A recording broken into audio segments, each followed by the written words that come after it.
ចិត្តបងចំបែងនឹកដល់ជីវ៉ាចូលឆ្នាំហើយអូនស្ងួននៅទីណាវិលមកជីវ៉ាវិលមកជីវ៉ា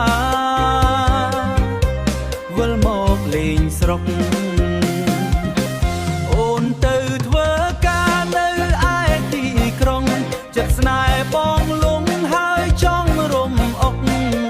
ស្រឡាញ់អូនពេកបងនៅមិនសុខចង់ឲ្យម៉ែពុកនៅ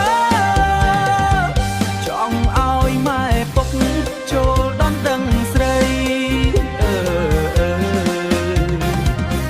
ពេលចប់ចូលឆ្នាំយើងនឹងរៀបការ